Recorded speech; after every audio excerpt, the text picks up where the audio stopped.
Hi there, and thanks for joining me on my channel and checking out this video. Welcome. I've done only one other unboxing and that was for the Doors LA Woman box set, which is around and about somewhere on my channel. And this that's come just today from Amazon is something that I've been hoping would happen for years, ever since they did the very first Super Deluxe box set, which was, I think, Sgt. Pepper, for the Beatles. So I guess if you're not a Beatles fan, probably turn away, switch off, go and do something less boring instead. Yeah, because this is a Beatle unboxing, and it's for my favourite album, which is, of course, the 1966 classic. I might get turned into Alan Partridge or David Brent through this. My friend Chris keeps telling me I am both of them, David Partridge or Alan Brent, but it's my favourite Beatles album. Anyone that knows me knows that.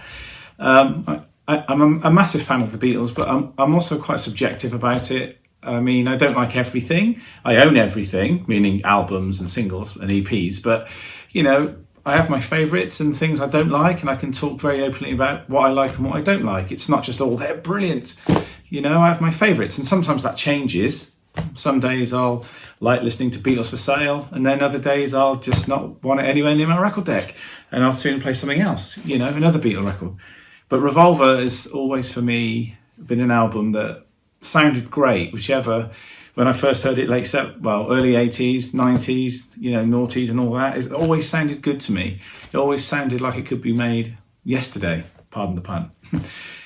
Whereas, you know, when I was sort of, I guess 12 and 13, I discovered these albums, and Revolver, when I dropped the needle on, sounded like it could have been made, you know, in 82 or 1983, because even though there was a lot of synth pop, there was bands like the Lotus Eaters and people like that were still doing kind of 60s. They looked more 80s, of course, but they were doing more 60s sounding music, kind of going against the grain of what was going on with all the synth stuff, you know, with Duran Duran, Wham and Prince, all that stuff, which I love.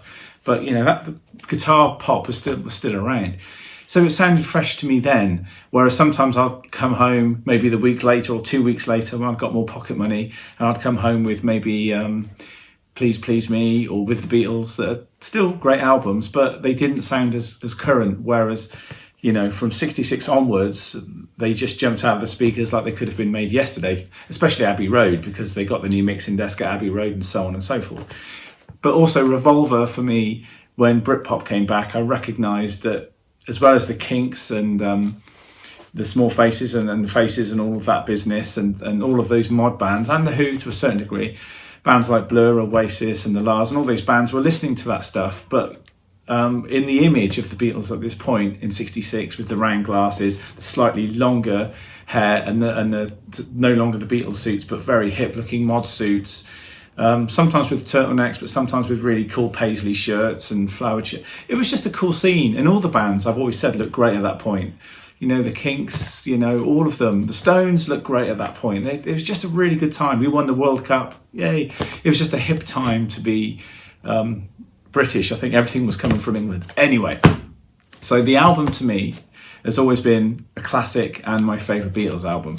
And when I heard that Giles Martin was attacking this one next and macheting his way through it, that makes it sound like I don't like what he's done. He's done a fantastic job, and I've heard that what he's done with this box set is absolutely phenomenal. The way that he used the Peter Jackson technology to separate everything, so you could separate now the bass and the drums and everything, and he could get in there and get a bit deeper and pull things out, even to the point where I think on Taxman, when he was isolating the tracks, he could hear Ringo's bass drum pedal, which, as people know, I'm a drummer, so I think it would have been a Ludwig Speed King. You can hear it squeaking and rattling, which is what they did if you played heel up. If you played heel down, it wasn't so bad. You wouldn't get the rattle. You might still get the squeak, but you had to just sort of put some 3-in-1 in there or something. So Revolver, here it is. In a way, I watched an opening this morning, or a Beatle fan talking about it, and he was saying that in a way he didn't want to open it because he's so used to the album as is, that, and it's his favourite, that almost opening it and checking out the the alternate takes might ruin the whole illusion, and I kind of see what he means. Now it's here in front of me, I'm really excited, but I'm also thinking, oh, it's kind of going to break the illusion of what I've always seen as the album. And before I start, let's just put that there. That's got my address on it. This is the copy I bought back in the day, which I guess is a late 70s, early 80s pressing. I'm not that much of a Beatle audiophile to look at the inner groove to know, or the number to know when it was printed or whatever, but it's a Garrard and Lofthouse cover. And it looks like this, and it's well worn, a bit of John's eyes missing there, well loved, maybe some coffee stains. Ooh, not good, is it? But anyway. And it's just a great sounding pressing. It's in stereo and it's brilliant. And as I say, I got this from when I was 12 or 13. That was the sort of period I bought all these records, from the age of 10, from when John Lennon got shot in 1980. When I was 10 all the way up to, present day, I've been collecting Beatles stuff on and off. And the only other one I've got is this one, which I've talked about once before. This is the Loud Mix, which I got in a shop in Florence called Rock Bottom, which is an amazing shop. I remember I was touring with Lorena McKinnett and we got into town. And one of the first things I would always do is look ahead to see where the record shops were. And I'd go in there, credit card hot in hand, and see what they had. And this one was amazing. And you had all the bins where the records are and stuff, no CDs in sight, all vinyl. And then on the walls, he had the mega rare stuff. And the stuff you could get to was maybe in the 50 to 80 pound mark. Then the next one you couldn't get to was in the hundreds. Then the next ones up were in the 1,000. And at the top, very top, let's say you just had Butcher covers. And if you know about this Beatle period of 66 and the Butcher cover for Yesterday and Today, that was quite a big deal. But we're not here to talk about that right at this minute, maybe in a minute. But yes, so this was €400 anyway, this one. And it's from 1966. It's a mono pressing. It's an original from that point. It plays really well. I remember he didn't speak much English in the shop, but he knew why I wanted this. I explained very badly that my favourite album, and he said, mine too, mine too, obviously, of course, it's Revolver. And I thought, I like you. And I knew that various bits, Tomorrow Never Knows is a different mix, and various songs take longer to fade out, like Love You Too takes longer to fade out, all this Anaraki stuff. And of course he's playing the bits and looking at me and thumbs up, and I was like, yes, boom, there's the money, let's buy this bad boy. So they're the only two copies I've ever had. I've not got a modern mono from 2014 or whatever the box set was. But anyway, let's crack on. I don't mind getting a bit further in. It's going to be a long video, but I'm not going to apologise because this is exciting. Because hopefully, I could open this and it could have sent me the CD version. I ordered the vinyl because, and funny story, I just was playing Low there and some Devo. So playing Bowie, which is a bit of a noisy pressing. It's an old one. And this Devo album. And my 70s or early 80s trio amplifier has kind of given up the ghost this morning. So I don't think I'm going to be able to play it today, it's kind of like one hand gives, one hand takes away. It's crazy. But anyway, so here we go. I'm going to open it. Please, God, let it be a vinyl and not a mistake. As exciting as this is, it's always like if they get something wrong, it's like, oh, got to send it back and all that business. Right, okay, take a deep breath. So I'm going to be left with this record all weekend, this box set, whether it be CD or vinyl. Hopefully it's the vinyl, and I'm not going to be able to play it. That's really annoying. I'm going to have to go out tomorrow and buy an amplifier. I can't afford it with fuel prices. Oh, come on. Come on, life, what are you doing? It's a bit like Basil Fawlty. Thank you, God. Right, anyway. Very well packaged in here. Okay, so I've seen a ton of these unboxings. I feel like I've unboxed about 20 of them already myself. Here we go. The foam is coming off.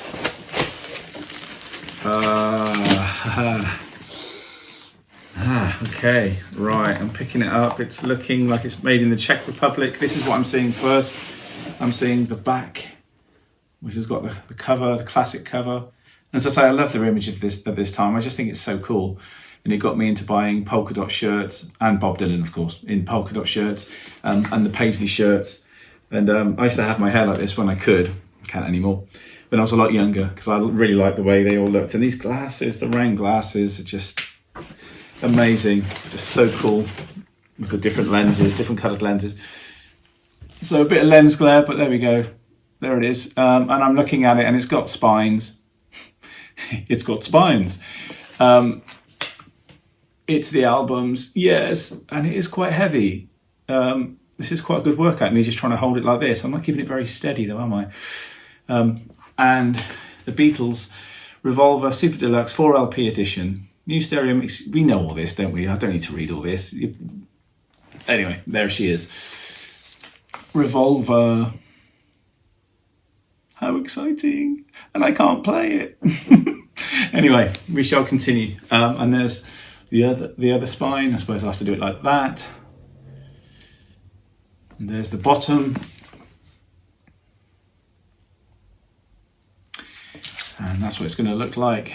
And it's going to live... I mean, I'm not one of those audiophiles that I watch on YouTube that's got loads and loads of walls of, racking with the records on. I've got more. They're not here, but I always just lay them out like this. One day I probably should get a wall covered in vinyl, but who knows. For now, it's just going to live like this Prince one does here in 1999. And that's the anniversary, 40th anniversary of that today or yesterday. So that's crazy, made me feel old. I remember buying that in Bath back in the day. Anyway, so I'm just going to run my finger along this because I actually like leaving the cellophane on these records if I can, on these box sets. A bit anorak-ish, but some people were ripping them off and stuff like that. I'm not really going to do that if I can help it. If it comes to that, I'll whatever. Right.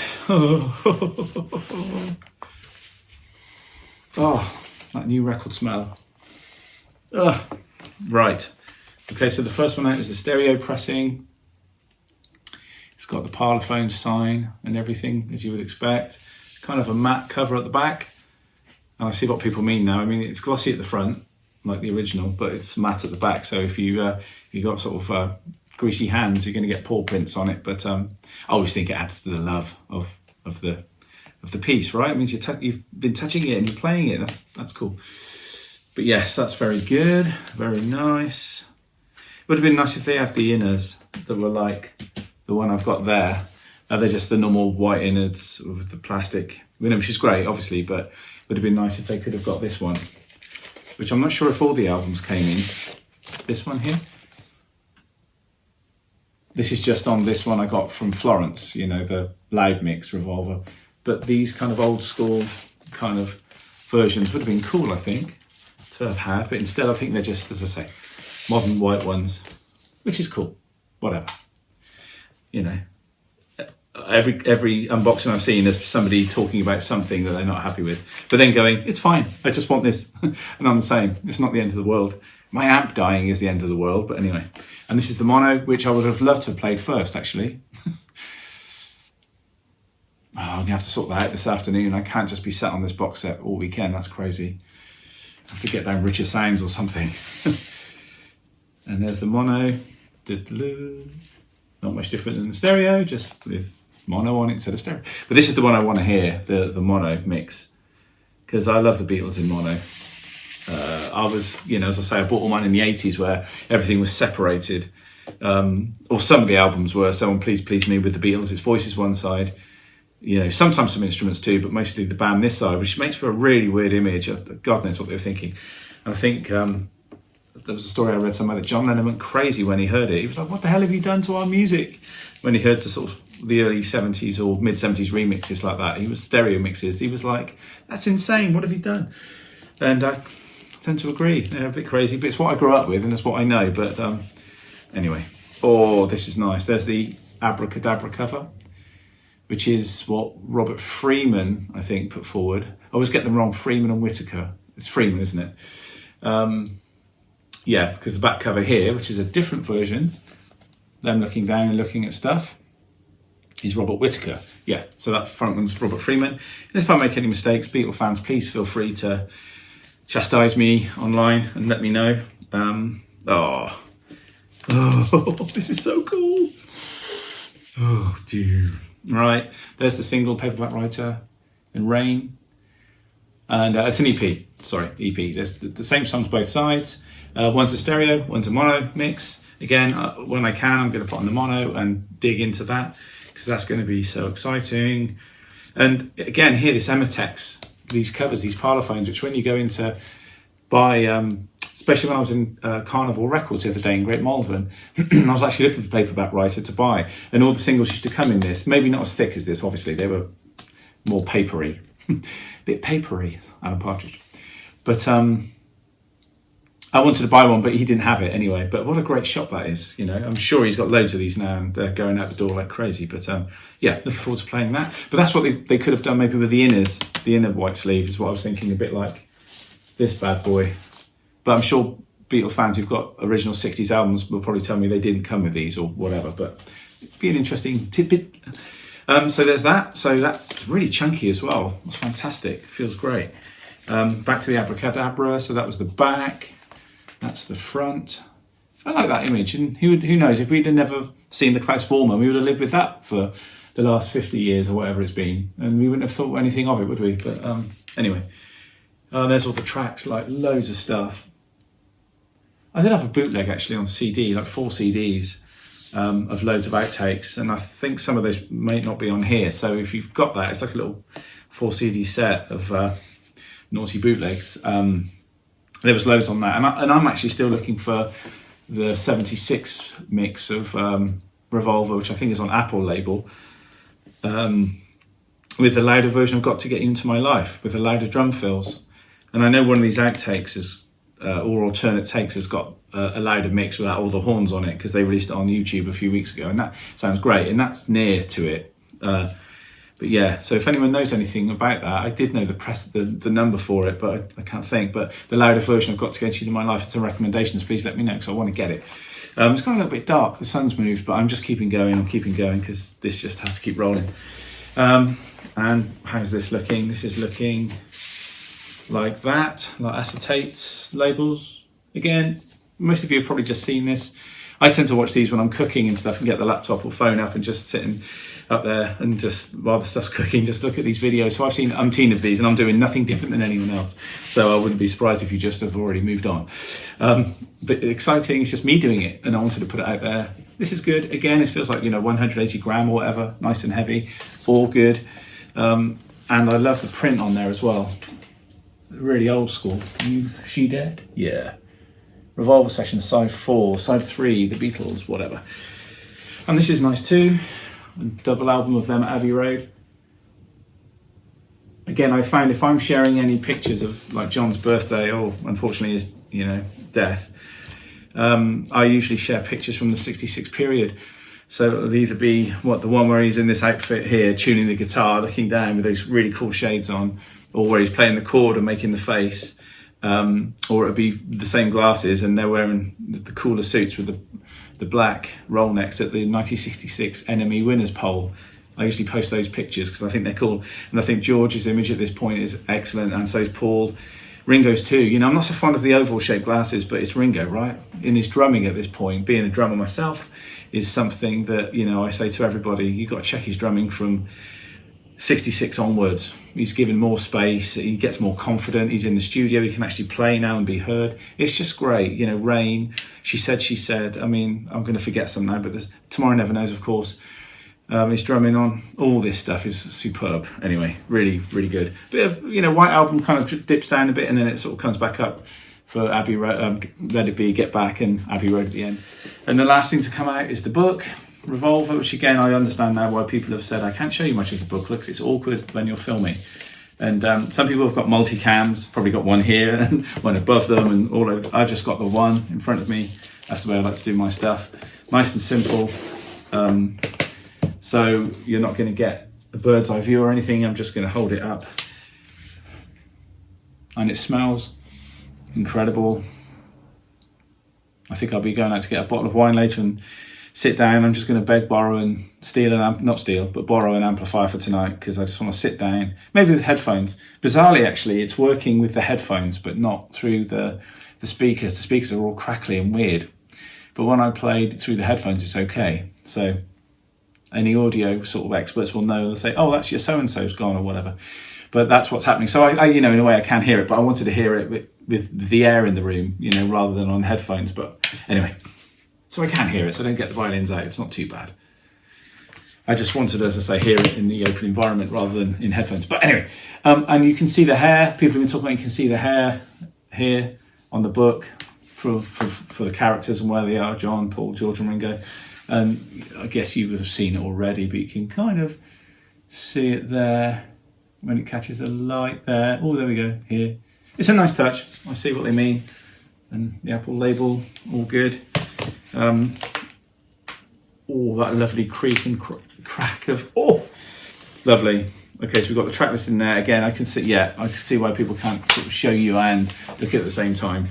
And I realise it's getting even darker down here now. But anyway, this is going to be great. It smells lovely. It looks great. This is going to have my paw prints all over it at some point. But the pictures are superb. I just can't wait to start reading about it. And any pictures that I see of Ringo's kit at this point, and he's got 2 kits in the studio, both obviously Ludwig's that he played in the studio, and he swaps bass drums or toms or whatever. And that picture of Paul looking at Aftermath, the Rolling Stones album is great, and tambourines. Anyway, will I pick it up just once? Yes, I think I will pick it up just once. That's the image of John that I always dig. He just looks so cool at that point. As I say, all of them are it's just on point. It's just brilliant. And that video of Paperback Writer and Rain, they just look so cool. I mean, damn. Breakdown of every song, pictures of the tapes, all that stuff. All good Anorak-y stuff. And I make no apologies for being an Anorak. I love this, and as you can tell when I do these drummy things or whatever, there's loads of albums behind me, some jazzy ones, Bowie, whatever, B-52, whatever. I like a wide style and range of music, and I'm not always just listening to the Beatles all the time. That would drive me nuts, It's not healthy to listen to one band all the time. But, this album, as I say, is such a big deal for me, and I use it a lot when I'm referencing and I'm producing with people for guitar sounds or drum sounds or just a mood or whatever, it's just a go-to album. And if I think I've had to get abandoned on a desert island, I'm sure some people would like to see me do that. I would be there with Revolver, I think. It's a boring question that people ask. What would you do if you had to go with... Oh, right, there's a picture there with Ringo on one drum kit, and then there's another one over here, another bass drum. I'm not sure if it's the 22 or the 20 or which way round, or if they're both 20s or both 22s. I can't tell from here, but I think he's playing a 22 there, and I think that's a 22 as well. That's for drum fans. That's the size of the bass drum. Anyway, I was looking for some Empire Paul pictures of when he's wearing that cool outfit, because somebody said there was a on the road to Revolver bit, and I'm sure there is. I just haven't found it, but I'm sure. Oh, okay, that's them at Shea Stadium. Famously not selling out this time round, but all good. Yeah, can't see anything. And the Klaus Vormann story of the picture. Anyway, there you have it. So, yes, I could put the violins away. I can listen to it. As I say, I can listen to it actually on my headphones, which should be actually maybe a nicer experience. Sometimes I stretch out here with my headphones on and just chill. And maybe I'll be doing that. So, as I say, it's a little bit dark, but never mind. Thank you for tuning in. I'm going to post this today because I just want to get it out there. As I say, I know there's a squillion out there already, but that was just my unboxing, and I'm just really excited to have it. And I'm glad that it wasn't the CDs, though that would have been cool, but the whole rigmarole of sending it back. Ugh. So, thank you, Apple. Thank you, Giles Martin. Thank you, John, Paul and Ringo, for making the darn thing in the first place. And I'm sure my other copies that are here won't, just get left on the shelf. I'm sure they'll still be played from time to time. But if you're a Beatles fan or you're wondering about, what's Revolver about? It really is an album with every track is different. It really is. If you start with Taxman and you think, that's a good way in, you're going to get surprised by Eleanor Rigby. And then you're going to be surprised by I'm Only Sleeping. And then you've got Bangra Beat on track 4 with George's Love You Too, which is fantastic. It's not mellow like With Him Without You. It's got a real groove, and it's really happening in reverse guitar or reverse bass on it. And into Here, There and Everywhere, the ballad, and then Yellow Submarine. And then She Said, which is back into they've got their casinos and they're really loud. You can tell they're playing loud. And on this album, you can just hear it by the way everything's compressed. And anyway, we're getting into some other stuff now, but Revolver, dig it. If you're going to buy one Beatles album and you want to get it on CD without all this, you can just buy it on a normal CD, the new mastered version. Get it, you will not be disappointed. If you're one of those people thinking they were only She Loves You, Hey Jude and Yellow Submarine or something, because I hear that a lot, oh, the Beatles, yeah. Then check this, because it's a bit of a deeper dive. This and maybe Abbey Road could be the thing. Anyway, have a great day. You know what I'm off to do.